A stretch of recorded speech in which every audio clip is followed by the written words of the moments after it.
আয়েশা ওখানে আমি শুয়া পড়লাম, শুয়া আমি আসমানের দিকে ফারাফাতু রাসি, আমি আসমানের দিকে মাথা উঠায় তাকাইলাম, তাকায়া দেখলাম এক টুকরা মেঘের খণ্ড। আমি আসমানের দিকে তাকায় দেখলাম আসমানে এক খণ্ড মেঘের টুকরা দেখা যায়। ভালো করে আমি তাকায় দেখলাম ওই মেঘের টুকরাটায় আমাকে ছায়া দিতে আছে। জোরে বলেন সুবহানাল্লাহ। এই আয়েশা, মক্কার মরুভূমির মধ্যে কি প্রচন্ড গরম, আমার গরমে আমার কলিজা ছটফট করিয়া, আমার কলিজা ছটফট করতে আছে। আমার অবস্থা দেখিয়া এক কাফেরের দয়া হইল, কাফের আয়া আমাকে একটু পানি পান করাইল। আমি আসমানের দিকে তাকায় দেখতে আছি এক খণ্ড মেঘ আমাকে ছায়ার ব্যবস্থা করছে, আমাকে ছায়া দিতে আছে। কদ আযাল্লাতনি, আমাকে ছায়া দান করতে আছে। ও আয়েশা, আমি মেঘের টুকরার মধ্যে ভালো করে তাকায় দেখলাম, ওই মেঘের খণ্ডের মধ্যে দেখা যায় হযরতে জিবরাইল আমিন আলাইহিস সালাতু ওয়াস সালাম কে। জোরে বলেন সুবহানাল্লাহ। ও আয়েশা, দেখলাম জিবরাইল আলাইহিস সালাতু ওয়াস সালাম আমাকে ডাক দিয়া বলে, ইয়া নবী আল্লাহ, ও আল্লাহর নবী, আপনার কাছে আল্লাহ তাআলা পাহাড়ের নির্ধারিত ফেরেশতাদেরকে আপনার কাছে পাঠাইতে আছেন। ও আল্লাহ নবী, আপনিও ফেরেশতাদেরকে যেই নির্দেশ দিবেন, যেই আদেশ দিবেন, ফেরেশতারা সেই আদেশ পালন করবে। ও নবী,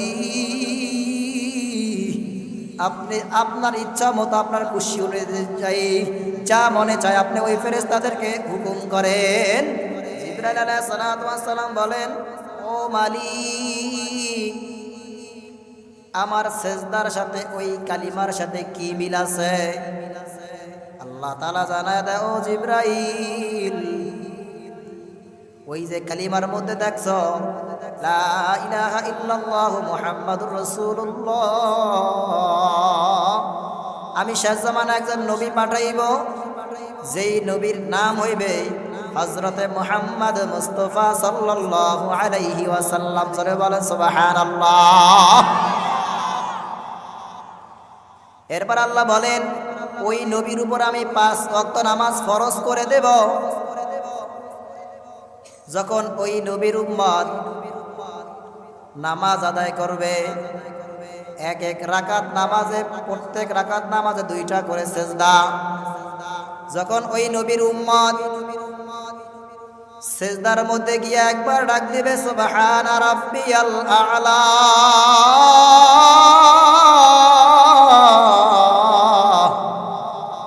ও ফেরেশতা, তুমি 30,000 বছর সেজদা দিয়া যেই সওয়াব পাইছো, যেই নেকি অর্জন করছো, ওই নবীর উম্মত যখন সেজদায় গিয়ে একবার বলবে সুবহানা রাব্বিয়াল আ'লা, ওই তোমার 30,000 বছর সেজদা দিয়া যেই নেকি পাইছো, তার চাইতে আরো অনেক অনেক গুণ নেকি আমি বেশি দিয়া দিবে ওই বান্দাদেরকে।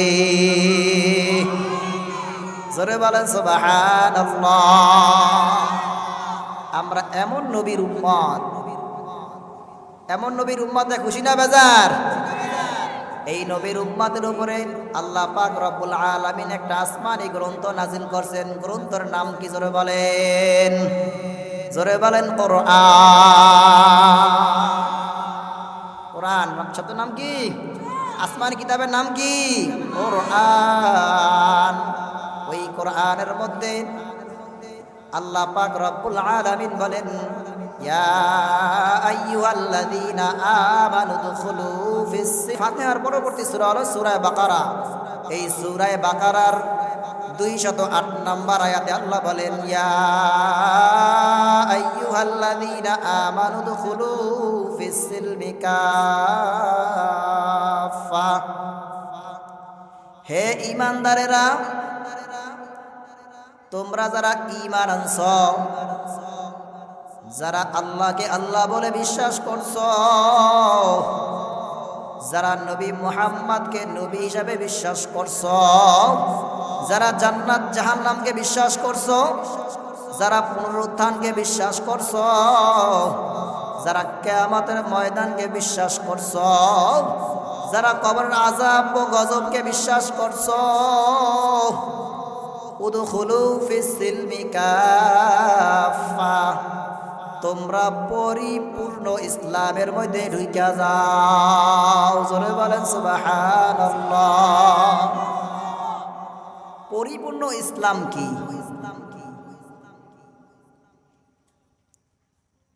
মা আতাকুমুর রাসূলু ফাখুযুহু ওয়া মা নাহাকুম আনহু ফান্তাহু। আল্লাহ বলেন, মা আতাকুমুর রাসূল, তোমাদের রসুল তোমাদের কাছে যা নিয়ে আসছে, যা করার আদেশ প্রদান করছে, সেগুলা করো, সেগুলা গ্রহণ করো। ওয়া মা নাহাকুম আনহু ফান্তাহু, আর যে সমস্ত কাজ থেকে বিরত থাকতে বলছেন, ওই সমস্ত কাজ থেকে বিরত থাকো। এটার নাম হইল পরিপূর্ণ ইসলাম। জোরে বলেন সুবহানাল্লাহ। উদখুলু ফিস সিলমি কাফা ওয়ালা তাত্তাবিউ খুতুওয়াতিশ শাইতান ইন্নাহু লাকুম আদুউম মুবিন। সাবধান, সাবধান।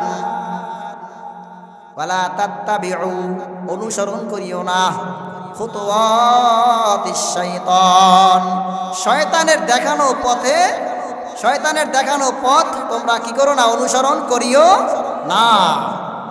তাহলে পরিপূর্ণ ইসলাম, ইসলামের মধ্যে পরিপূর্ণ ঢুকে যেতে বলছেন, তাহলে বোঝা গেল আল্লাহ যে সমস্ত আদেশ দান করছেন সেগুলা করা। জোরে বলেন, আল্লাহ যেগুলা করতে বলছেন সেগুলা করা, আর যেগুলা ছাড়তে বলছেন সেগুলা ছাড়ার নাম হইল পরিপূর্ণ ইসলাম। এই জন্য আল্লাহ বলছেন পরিপূর্ণ ইসলামের মধ্যে তোমরা ঢুকিয়া যাও। অনেক আল্লাহর বান্দারা আছে যারা 5 ওয়াক্ত নামাজ ঠিক মতো পড়ে। এই 5 ওয়াক্ত নামাজ কার হুকুম? জোরে বলেন, মুখ খুললা কথা বলেন, কার হুকুম? ওয়া আকিমুস সালাত, তোমরা নামাজ কায়েম করো। কার হুকুম? জোরে বলেন, কার হুকুম? আল্লাহর হুকুম। ওই কোরআনুল কারীমের মধ্যেই আল্লাহ অন্য আয়াতে বলছেন, ওয়া আকিমুদ্দিন, তোমরা কি করো? দিন কায়েম করো। জোরে বলেন, কি কায়েম করো? তাহলে এক আয়াত আল্লাহ বলছেন ওয়া আকিমুস সালাত, তোমরা নামাজ কায়েম করো। অপর আয়াত আল্লাহ বলছেন ওয়া আকিমুদ্দিন, তোমরা দিন কায়েম করো। আবার একই কালামের মধ্যে অন্য আয়াত আল্লাহ বলেন কুতিবা আলাইকুমুস সিয়াম, হে বান্দা বান্দিরা, তোমাদের উপরে আমি আল্লাহ রোজাকে ফরজ করে দিছি। কামা কুতিবা আলাল্লাযীনা মিন ক্বাবলিকুম লাআল্লাকুম তাত্তাকুন, যেমনি ভাবে তোমাদের পূর্ববর্তী লোকদের উপরে আমি আল্লাহ রোজাকে ফরজ করে দিয়েছি, ঠিক তেমনি ভাবে তোমাদের উপরেও আমি আল্লাহর রমজান মাসের রোজাকে ফরজ করে দিয়েছি। জোরে বলেন সুবহান। তাহলে রোজা রাখো কার হুকুম? অপর আয়াতে আল্লাহ বলেন, ওই কোরআনের মধ্যে আল্লাহ বলেন ওয়াকারনা ফি বুয়ুতিকুন্না ওয়ালা তাবাররাজনা তাবাররুজাল জাহিলিয়াতিল উলা। ওয়াকারনা ফি বুয়ুতিকুন্না, মহিলারা ঘরে থাকবে, মহিলারা পর্দা করবে। পর্দা করা কার হুকুম? জোরে বলেন, জোরে বলেন, কার হুকুম? পর্দা করা কার হুকুম? আল্লাহর হুকুম। ওই কোরআনুল কারীমের মধ্যে আল্লাহ অন্য আয়াতে বলেন আহাল্লাল্লাহুল বাইআ ওয়া হাররামার রিবা,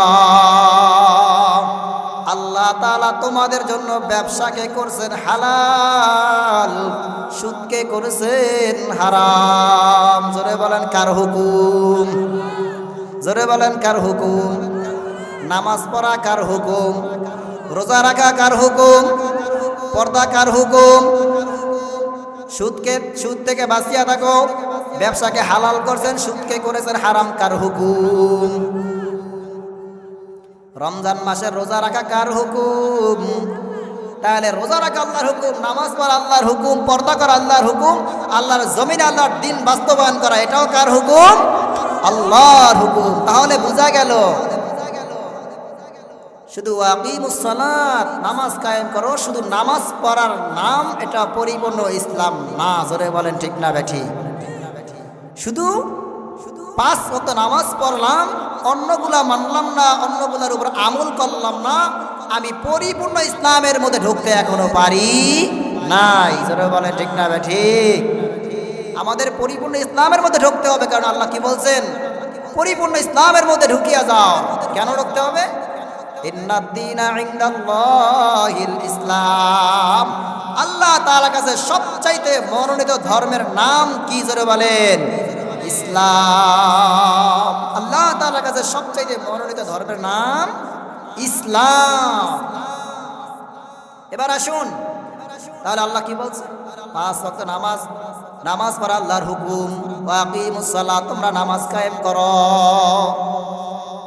নামাজ পড়লে কি হবে আর না পড়লে কি হবে, সংক্ষিপ্তটা আজকে যাইতেছি। আল্লাহ পাক রব্বুল আলামিন বলেন তোমরা নামাজ কায়েম করো। নামাজ কায়েম করার মানে কি? নিজে পড়বো, শুধু নিজে পড়বো এবং আমার সন্তান আদি সহ আমার স্ত্রী পুত্র পরিজন আমার ফ্যামিলি সকলকে নিয়ে নামাজের পরিবেশ করতে হবে। অনেক আমার ভাইরা আছে, বন্ধুরা আছে, সন্তানদেরকে নামাজের জন্য জাগ্রত করে না, নামাজের জন্য ডাকে না।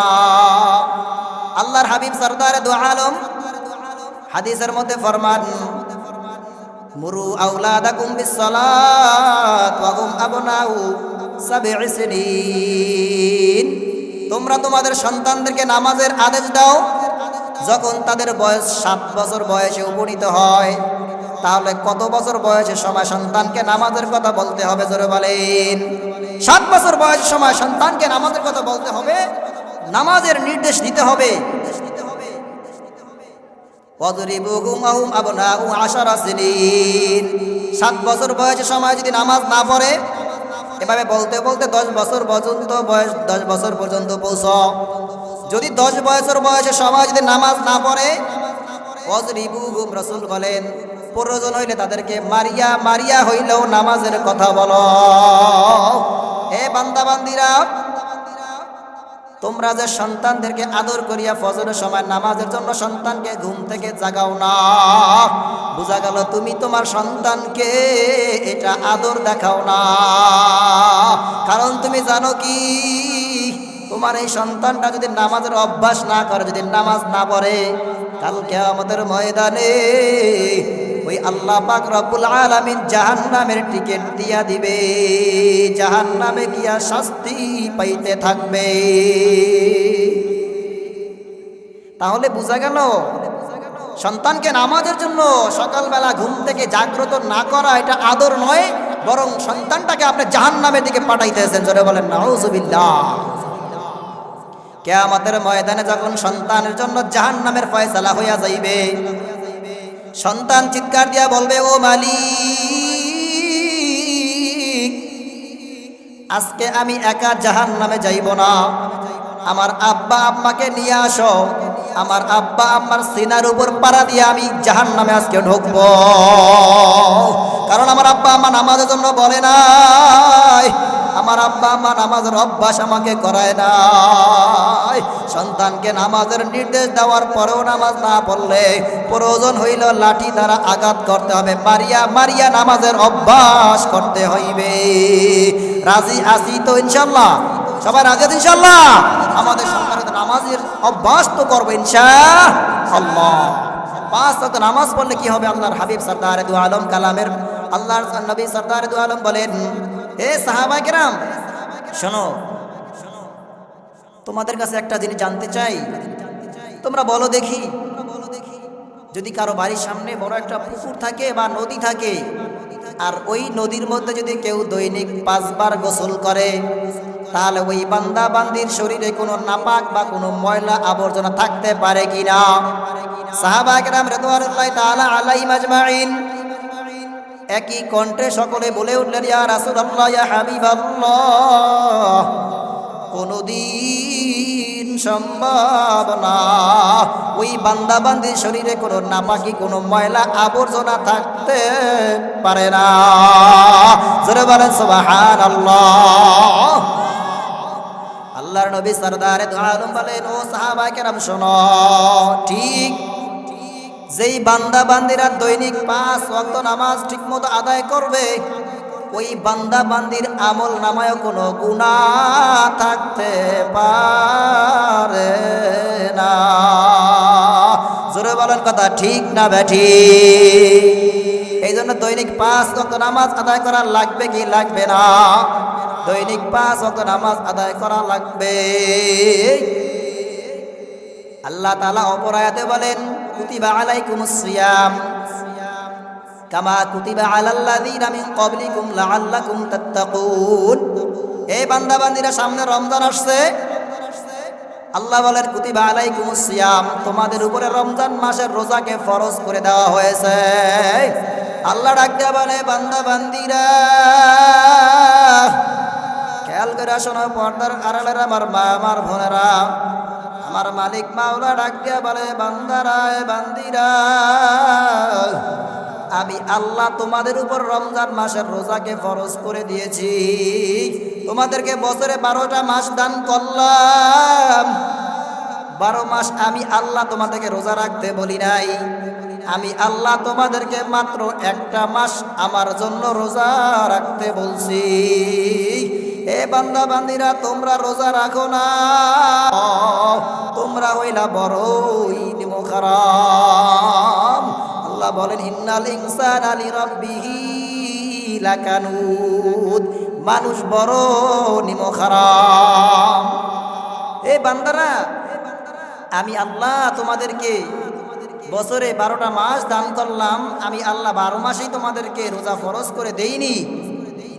আমি মাত্র একটা মাস আমার প্রতি আমার সন্তুষ্টির জন্য আমি আল্লাহ রোজাকে ফরজ করে দিয়েছি। তাও তোমরা রাখো না, তাও তোমাদের খাওয়া লাগবে। তোমাদের এই শরীর লালন পালন করিয়া কি লাভ?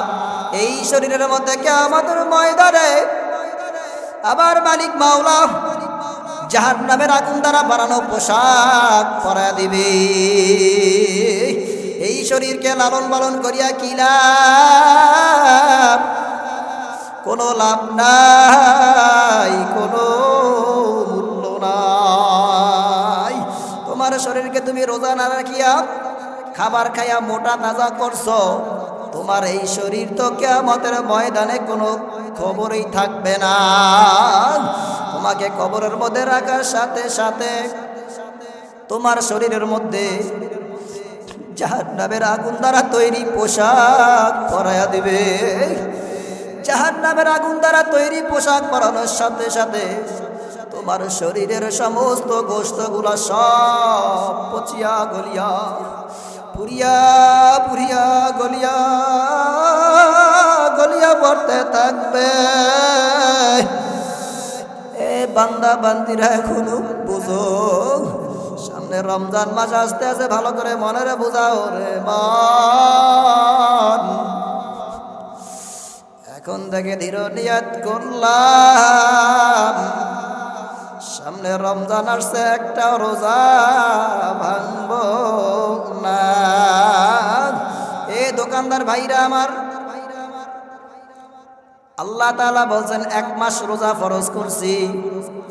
কাজেই এই রোজাদারদেরকে, যারা দোকান খুলিয়া রাখিয়া যারা দোকান ওই বেরোজদারদেরকে খানার ব্যবস্থা করবে, খাওয়ার ব্যবস্থা করবে, চা পান করাইবে, ইত্যাদি খাওয়াইবে, এই গুনার শাস্তি ওই দোকানদারকেও নিতে হইবে। সারা বছর বেচা কিনা করছো, 12টা মাস বেচা কিনা করছো, রমজান মাসে তোমার বেচা কিনা করা লাগবে। তোমার মতো নিমুখারাম আর সারে জাহানে হইতে পারে না। ইন্নাল ইনসানা লিরাব্বিহি লাকানুদ। এই জন্যই আল্লাহ বলছেন, মানুষ বড় নিমুখারাম। সারা বছর বেচা কিনা করছো, এখন রমজান মাসেও তোমার বেচা কিনা করা লাগবে। তোমার মতো খবিস আর গোটা দুনিয়ায় আর একজন হইতে পারে না। এই কপাল ভরা দোকানদাররা সারা বছর পর্দা না করলেও রমজান মাসে পর্দা করার জন্য পর্দার অর্ডার দেয়া দিছে দোকানে, কি বলে ঠিক না ব্যাঠিক? সামনে পর্দা দিয়ে খাওয়ান লাগবে না? সারা বছর পর্দা করে না, কিন্তু রমজান মাসে পর্দা করার জন্য পর্দার অর্ডার দোকানে দেয়া দিছে অলরেডি। রমজান আসলে দোকানে ভিড় পড়ে যাইবে, জামা কাপড়ের ভিড় পড়ে যাবে। তখন যদি পর্দা বানাইতে না পারে তাহলে দোকানদারি করবে কিভাবে? এই জন্য পর্দা আগেই বানাইতে দিয়া দিছে। এ দোকানদার আমার বাবারা, তুমি যতই পর্দা দিয়া খাওয়াও না কেন, যদিও তোমাকে মসজিদের ইমাম সাহেব দেখে না, যদিও কোনো রোজাদার তোমাকে দেখে না, তুমি তো একজনের চোখে কোনোদিন ফাঁকি দিতে পারবা না। জোরে কোন ঠিক না ব্যাঠিক? এই তিনি কে? ওই আল্লাহ সব জায়গায় দেখেন। তুমি রোজা রাখিয়াও যদি পানির নিচে ডুব দিয়া পানি খাও, পৃথিবীর কোনো মানুষ দেখে নাই, সিসি ক্যামেরা ধরা পড়ে নাই, কিন্তু একজনের সিসি ক্যামেরা ধরা পড়েছে। তিনি হলেন কে? যা কেউ দেখে না তাহা দেখে কে? তাহা দেখে আমার মালিক মাওলা। যা কেউ শোনে না তাহা শোনে কে? যা কেউ শোনে না তা শোনে কে? আমার মাওলা। হে বাবারা আমার, হে পর্দার মা আমার বোনেরা, সামনে রমজান মাস আসছে, এখন থেকে দৃঢ় প্রতিজ্ঞাবদ্ধ হয়ে যাও, আর রোজা ছাড়ব না। বাবা নিঃশ্বাসের কোনো বিশ্বাস নাই। কত মানুষ দুনিয়া থেকে চলিয়া যায়, হইতে পারে আপনার আমার সামনের রোজা জীবনের সর্বশেষ রোজাও হইতে পারে। এই জন্য সামনের রমজান মাস আসছে, আমরা একজনও রোজা ছাড়ব না। রাজি আছি ইনশাল্লাহ? সবাই হাত তুলে আল্লাহকে দেখায়, এ আল্লাহ আপনি কবুল করিয়া লন। আপনার বান্দারা দুই হাত তুলে সাক্ষী দিছে, এইবার রমজান মাসে একটা রোজাও ছাড়বে না। আল্লাহ আপনি কবুল করিয়া নেন, জোরে বলেন আমিন। আল্লাহ তাআলা তৌফিক দান করুক, জোরে বলেন আমিন। হে বাবারা আমার, হে পর্দার মা আমার বোনেরা, এরপরে আল্লাহ কালামের মধ্যে বলছেন, আহাল্লাল্লাহুল বাইআ ওয়া হাররামার রিবা। যেই কালামের মধ্যে নামাজের কথা বলছেন, ওই কালামের মধ্যেই রোজার কথা বলছেন। ওই কালামের শুরুতেই কিন্তু মালিক মাওলা ঘোষণা দিয়া দিয়েছে, লা রাইবা ফীহ। এই কালামের মধ্যে যা আছে এর মধ্যে ভুলের কোনো সন্দেহ নাই। ভুলের যদি সন্দেহ নাই তাহলে বোঝা গেল প্রত্যেকটা কথাই সত্য। কাজেই এর মধ্যে সন্দেহেরও কোনো কি নাই, অবকাশ নাই। ওই কালামের মধ্যে আল্লাহ বলছেন, আহাল্লাল্লাহুল বাইআ ওয়া হাররামার রিবা। হে বান্দা বান্দিরা, তোমাদের জন্য আমি আল্লাহ ব্যবসাকে হালাল করে দিছি। ওয়া হাররামার রিবা, এবং আমি সুদকে করেছি হারাম। দেখা যায় অনেক মাহফিল কমিটির লোকজন অনেক সুদের সাথে জড়িত, অথচ নিজেরা মাহফিল করাইতেছে মানুষকে হেদায়েতের জন্য। ওই মাহফিল কমিটির মধ্যেই অনেকে আছে সুদখোর, কি বলেন ঠিক না ঠিক? আছে না নাই? অনেক দোকানদার দেখা যায় সুদের লক্ষ লক্ষ টাকা নিয়ে ব্যবসা করে। আমার মালিক মাওলা ব্যবসাকে করছে হালাল, আর সুদকে করেছেন হারাম। কাজেই ব্যবসা হালাল, হালাল ব্যবসা করতে হবে। সুদকে করছেন হারাম, এই হারামের ব্যবসা ছাড়তে হবে। ঘোষণাকার, যারা বলেন ঘোষণাকার, আহাল্লাল্লাহুল বাইআ ওয়া হাররামার রিবা। হে বান্দা বান্দিরা, আমি আল্লাহ তোমাদের জন্য ব্যবসাকে করেছি হালাল, আর সুদকে করেছি হারাম। কাজেই ব্যবসাটাও সহি শুদ্ধভাবে করতে হবে, হালাল তরিকায় করতে হবে, হারাম পন্থায় নয়। আত-তাজিরুল আমিনুস সুদুকু মা'আন নবী সাল্লাল্লাহু আলাইহি ওয়াসাল্লাম মা'আন নাবিয়্যিনা ওয়াস সিদ্দীকিনা ওয়াশ শুহাদা'i ওয়াস সালিহিন। যারা স্বচ্ছ ব্যবসায়ী, যারা সাদিকিন ব্যবসায়ী, তারা কাল কিয়ামতের ময়দানে তারা জান্নাতের মধ্যে থাকবে। তারা জান্নাতের মধ্যে থাকবে, নবী, ওলি, শহীদ, শুহাদা, সিদ্দিকিনদের সাথে জান্নাতের মধ্যে থাকবে। যারা বলেন সুবহানাল্লাহ। এই জন্য ব্যবসা করতে হবে সঠিক পদ্ধতিতে। কত ভাইরা আছে হারাম পন্থায় ব্যবসা করে, ব্যবসা করতে গিয়া কত মিথ্যা কসম করিয়া ফালায়। চলে বলেন ঠিক না ঠিক? কসম করিয়া বলে, আল্লাহর কসম করে বলছি ভাই এই জিনিসটা আমার 1000 টাকা কিনা পড়ছে, অথচ কিনছে 800 টাকায় বা 500 টাকায়। বলতেছে আল্লাহর কসম ভাই এই জিনিসটা আমি কিনছি 1000 টাকা। যেন বলেন মিথ্যা না সত্য? মিথ্যা। কাজে ব্যবসাটা করতে হবে হালাল পন্থায়, আর হারাম পন্থায় ব্যবসা করলে ওই ব্যবসার মধ্যে কোনো কি নাই, বরকত নাই। শোনেন, এই ধোঁকাবাজির ব্যবসা ছাড়তে হবে। একবার একদল কাফেলা, একটি বিরাট কাফেলা একবার হজের উদ্দেশ্যে রওনা করলেন। বিরাট একটা কাফেলা হজের উদ্দেশ্যে রওনা করলেন। হজের উদ্দেশ্যে রওনা করলেন, প্রতিমধ্যে ওই হজ যাত্রীদের ভিতর থেকে একজন লোক মারা গেল, পথের মধ্যে মারা গেল। পথের মধ্যে মারা যাওয়ার পর তাকে দাফন কাফনের ব্যবস্থা করা লাগবে। তার জন্য একটা কোদাল দিয়া কবর খনন করলো। কবর খনন করার সাথে সাথে দেখা গেল ওই কবরের মধ্যে একটা বিষাক্ত ভয়ঙ্কর একটা বিশাল বড় কালো সাপ আসিয়া হাজির হইয়া গেছে। ওই কবর বাদ দিয়া পাশে আরেকটা কবর খনন করলো। কবর খনন করার পরে যখন লাশ রাখবে তার আগে আগে ওই কবরের মধ্যেও সাপ আসিয়া হাজির হইয়া গেছে। এরপরে পাশে আরেকটা কবর খনন করলো, একই অবস্থা। ওই কবরের মধ্যে আরেকটা ভয়ঙ্কর সাপ আসিয়া হাজির হইয়া গেল। 3টা কবর করলো। স্থানীয় উলামায়ে কেরামদের কাছে গিয়া বলল, হুজুর এই ব্যক্তির জন্য 3টা কবর খনন করলাম, এক এক করিয়া প্রত্যেকটা কবরের মধ্যে সাপ আসিয়া হাজির হইয়া গেল। জানায়া দেয় হুজুর, জানায়া দেয়, এ ভাইরা তোমরা এই নাফরমানকে যে কোনো একটা কবরের মধ্যেই দাফন করিয়া দাও। এই নাফরমানের জন্য যেখানেই কবর খনন করবা সেখানেই সাপ আসিয়া হাজির হইয়া যাইবে।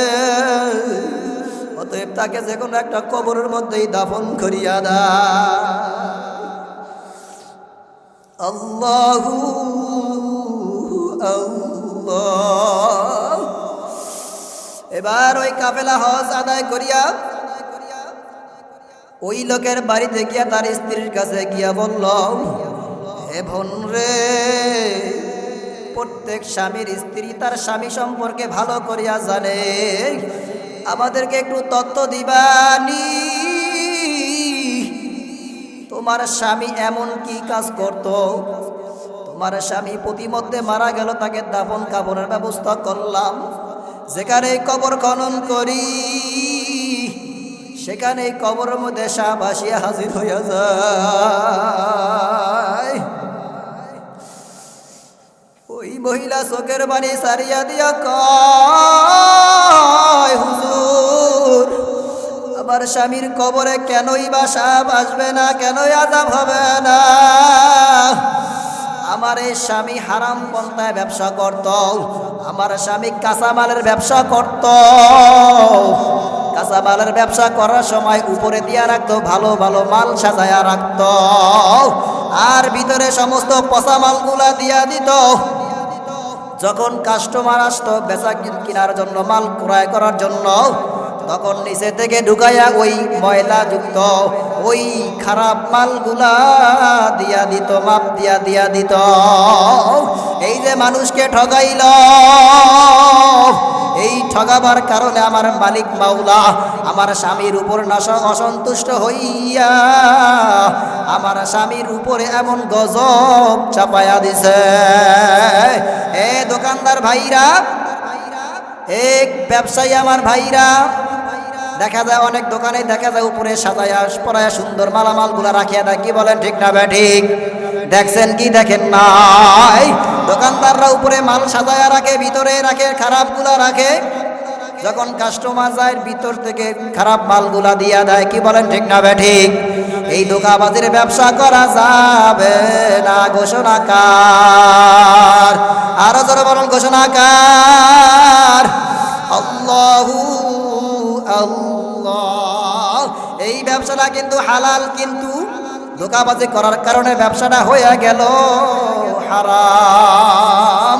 এই জন্য ভাইরা আমার, বোনেরা আমার, যারা ব্যবসা করি আমরা হালাল পন্থায় ব্যবসা করতে হবে। হালাল পন্থায় ব্যবসা না করলে কিন্তু কবরের মধ্যে কোনো উপায় নাই।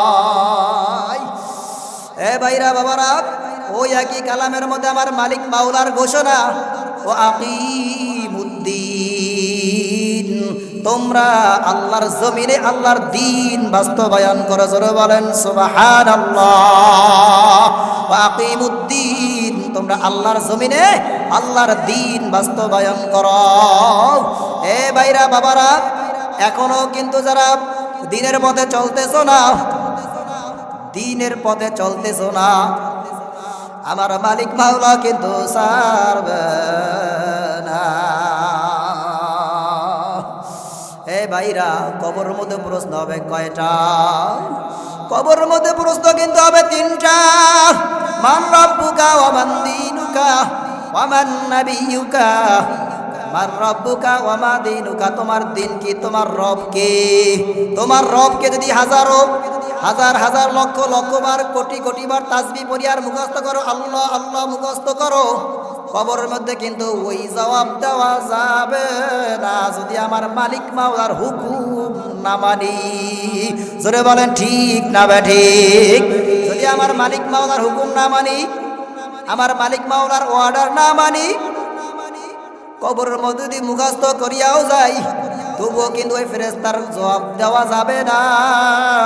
যারা আমার মালিক মাওলার হুকুম মানিয়া কবরে যাইতে পারবে, তারা হাসতে হাসতে বলিয়া দিবে রব্বি আল্লাহ। জোরে বলেন রব্বি আল্লাহ। যারা আমার মালিক মাওলার হুকুম মানবে, তারা এক কথায় উত্তর দিয়া দিবে রব্বি আল্লাহ, আমার রব হলো আল্লাহ। যখন প্রশ্ন করবে তোমার দিন কি, যদি দিনের উপর না চলি, আল্লাহর জমিনে আল্লাহর দিন বাস্তবায়ন করার জন্য চেষ্টা না করি, হাজার বার যদি মুখস্থ করিয়া যায় আমার দিন হলো ইসলাম, কোনদিন এই উত্তর দেওয়া যাবে না। জোরে বলেন কথা ঠিক না বেঠিক? যারা ইসলামের পথে চলে, যারা ইসলামের পক্ষে সমর্থন দেয়, তারা ওই কবরের মধ্যে উত্তর দিয়া দিতে পারবে দিনিয়াল ইসলাম, আমার দিন হলো ইসলাম। এই প্রশ্নের উত্তর দিতে হইলে কিন্তু ইসলামের পথে চলা লাগবে। ইসলামের পথে না চলিয়া যদি হাজারবার মুখস্থ করিয়া নেই আমার দিন ইসলাম, কোনোভাবেই উত্তর দেওয়া যাবে না, মুখস্থ থাকবে না। মুখস্থ করে নিলে কোনো কাজ হবে না। এই জন্য দিনের পথে চলতে হবে। দিন কায়েম করতে পারলে আল্লাহর জমিন আল্লাহর দিন বাস্তবায়ন করার জন্য সর্বোচ্চ পর্যায়ের চেষ্টা করে যদি কবরে যাইতে পারি, তাহলে কবরের মধ্যে হাসতে হাসতে উত্তর দিয়ে দেব কি দিনিয়াল ইসলাম, দিনিয়াল ইসলাম। হে বান্দারা বান্দিরা, হে পর্দার মা আমার বোনেরা, আমার মায়ার নবী সরদার দু আলম দিন কায়েম জন্য কেমন কষ্ট করছেন। আম্মা জান আয়েশা রাদিয়াল্লাহু তাআলা আনহা থেকে বর্ণিত, আন আয়েশা রাদিয়াল্লাহু তাআলা আনহা قالت للنبي صلى الله عليه وسلم يا نبي الله هل أتى عليك يوم كان أشد من يوم أحد। আল্লাহর নবীর বিবি হযরত আয়েশা রাদিয়াল্লাহু তাআলা আনহা থেকে বর্ণিত, তিনি বলেন, ইয়া রাসূলুল্লাহ, ইয়া হাবিবাল্লাহ, আপনার কাছে ওহুদের চাইতে আরো কষ্টকর কোন দিন কি আপনার জীবনে আসছে কিনা? ওহুদের ময়দানে আপনাকে নাফরমান বদমাশ বেনামাজিরা, ওই কাফেররা, ওই মক্কার মুশরিকরা আপনাকে কত কষ্ট দিছে। চতুর্দিক দিয়ে পাথরের বার পাথর, কত পাথর আপনাকে মারল। পাথর মারিয়া আপনার দান মোবারক শহীদ করিয়া বলাইল। আল্লাহু হাজিরিন আল্লাহু নাজিরিন আল্লাহু আকবার আল্লাহু আকবার। আয়েশা রাদিয়াল্লাহু তাআলা আনহা, নবী এই উহুদের ময়দানে আপনাকে কাফের বেদিনরা যেই কষ্ট দিছে, এই কষ্টকর দিনের চাইতে আরো কোনো কষ্টকর দিন আপনার জীবনে আসছে কিনা? আয়েশা রাদিয়াল্লাহু তাআলা আনহার উত্তরে রাসূলুল্লাহ সাল্লাল্লাহু আলাইহি ওয়াসাল্লাম বলেন, লাকাদ কানা, আয়েশা রাদিয়াল্লাহু তাআলার উত্তরে আল্লাহ নবী বলেন, লাকাদ লাকিতু মিন কওমিকা মা লাকিতু ওয়া কানা আশাদ্দা মিনহু ইয়াউমাল আকাবা ওয়া কানা আশাদ্দা মিনহুম ইয়াউমাল আকাবা। আয়েশার উত্তরে আল্লাহ নবী সরদার দু আলম বলেন, এই আয়েশা, তোমার কওমের থেকে, তোমার গোত্র থেকে আমি উহুদের যুদ্ধে যত কষ্ট পাইছি তার চাইতে আরো বেশি কষ্ট পাইছি আমি তায়েফের ময়দানে। ওই তায়েফের ময়দানে যখন আমি গিয়া ওই মুশরিকদেরকে যখন দাওয়াত দিলাম, ইয়া আইয়ুহান নাস কুলু লা ইলাহা ইল্লাল্লাহ তুফলিহুন। নবী সরদার দু আলম বলেন, ও আয়েশা, যখন আমি তায়েফের ময়দানে গিয়া বললাম, হে লোক সকলে তায়েফবাসী, তোমরা লা ইলাহা ইল্লাল্লাহ বলে সাক্ষী দাও, তুফলিহুন, তাহলে তোমরা সফল কাম হইয়া যাবা।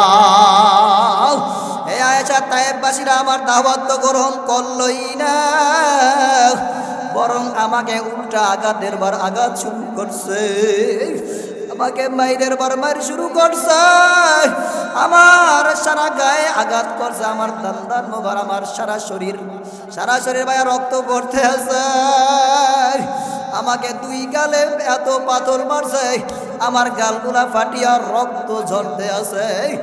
আয়েশা,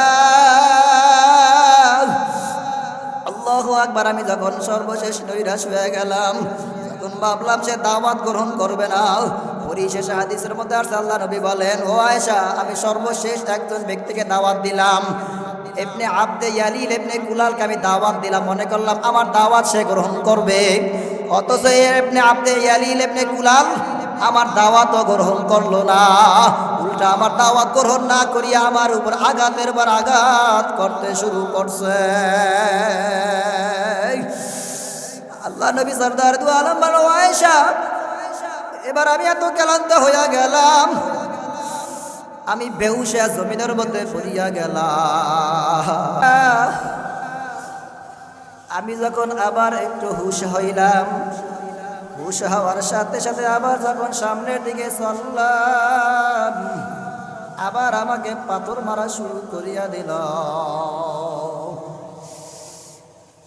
মায়ার নবী সরদারে দু আলম বলে, যখন অনেক কষ্ট করিয়া হাঁটতে হাঁটতে হাঁটতে হাঁটতে গিয়া কর্ণে সালিম নামক স্থানে আমি গিয়া পৌঁছলাম, ওখানে গিয়ে আর ঠিক থাকতে পারলাম না, পাহাড়ের ফেরেশতারা আসিয়া গেল। পাহাড়ের ফেরেশতারা আসিয়া বলল, ইয়া নবী আল্লাহ, আপনি আমাদেরকে আদেশ করলে আমরা দুই পাহাড়ের চিপায় ফালাইয়া গোটা তায়েফবাসীকে আমি ধ্বংস করে দিব, আমরা ধ্বংস করে দিতে পারি। কেমন মায়ার নবী, মায়ার নবী সরদার দু আলম চোখের পানি সারিয়া দিয়া কয়, ও ফেরেশতারা, তোমরা যদি এই বান্দাদেরকে যদি চাপা দিয়া ধ্বংস করিয়া দাও, আমি কালিমার দাওয়াত নিয়ে কার কাছে যাব? জোরে বলেন আল্লাহু আকবার। ও পাহাড়ের ফেরেশতারা, তোমরা যদি চাপা দিয়া তায়েফবাসীকে ধ্বংস করিয়া দাও, তাহলে আমি দিনের দাওয়াত নিয়ে কাদের কাছে যাব? অতএব তাদেরকে শাস্তি দেওয়ার কোনো দরকার নাই। হতে পারে তারা আমার দাওয়াত গ্রহণ করে নাই, তাদের সন্তানরা আমার দাওয়াত গ্রহণ করবে, কালিমা পড়িয়া মুসলমান হইয়া আমার মালিক মাওলার ইবাদত বন্দেগী করতে থাকবে। জোরে বলেন সুবহানাল্লাহ। কেমন মায়ার নবী, উম্মতের উপরে এত দরদ, আমার মায়ার নবী দিন কায়েমের জন্য কেমন কষ্ট করছেন, আর আমরা মায়ার নবীর উম্মত হইয়া আমরা দিনের পথে চলি না, আমরা মায়ার নবীর আদর্শ ভিতরে ধারণ করি না, আমার মায়ার নবীর সুন্নাত মানি না, আমার মায়ার নবীর সুন্নাত অনুযায়ী চলি না, আমার মালিক মাওলার ঘোষণা মানি না, আমার মালিক মাওলার ঘোষণা হারাম খাইবা না, হারামের পথেও চলবা না, আমার মালিকের এই ঘোষণাগুলো আমরা মানি না। দিন কায়েমের জন্য আমার মায়ার নবী এত দাওয়াত এত কিছু করলেও আর আমরা আল্লাহর সেই নবীর উম্মত হইয়া সেই নবীর উম্মত হইয়া আমরা মোটেও আমরা দিন কায়েমের জন্য চেষ্টা করব না। আমার মালিক মাওলাও কিন্তু ছাড়বে না। হারাম খাওয়া যাবে না, হারামের পথেও চলাও যাবে না, যেই জিনিসের মধ্যে হারামের সন্দেহ আছে ওই জিনিসের খাওয়া যাবে না। বিশিষ্ট তাবিঈ হযরত মুবারক রাহমাতুল্লাহি আলাইহি একবার নদীর পাড় দিয়ে হাঁটিয়া যাচ্ছিলেন। নদীর পাড় দিয়ে যাওয়ার সময় দেখলেন উজান দিক থেকে পানির স্রোতে জোয়ারের স্রোতে একটা ফল ভাসিয়ে আসতেছে, একটা আপেল ভাসিয়ে আসতে আছে। মুবারক রাহমাতুল্লাহি আলাইহি ওই আপেলটা নদী থেকে উঠাইয়া খেয়ে ফেললেন। এবার খেয়ে ফেলার পর আল্লাহু আকবার, তার মনের মধ্যে একটা ভয় সৃষ্টি হয়ে গেল। আমার মালিক মাওলার কালামের ঘোষণা মনে পড়িয়া গেল। মালিক মাওলার কালামের ঘোষণার দিকে তাকাইয়া তার মনের মধ্যে একটা ভয় সৃষ্টি হয়ে গেল। ইন্নামাল মুমিনুনা আল্লাযীনা ইযা যুকিরাল্লাহু ওয়াজিলাত কুলুবুহুম। মুমিন বান্দা বান্দির সামনে আমার মালিক মাওলার আলোচনা হইলে, মুমিন বান্দার অন্তরের মধ্যে আমার মালিক মাওলার স্মরণ হইয়া গেলে ওই মুমিন বান্দার কলবের মধ্যে আমার মাওলার ভয় ঢুকিয়া যায়।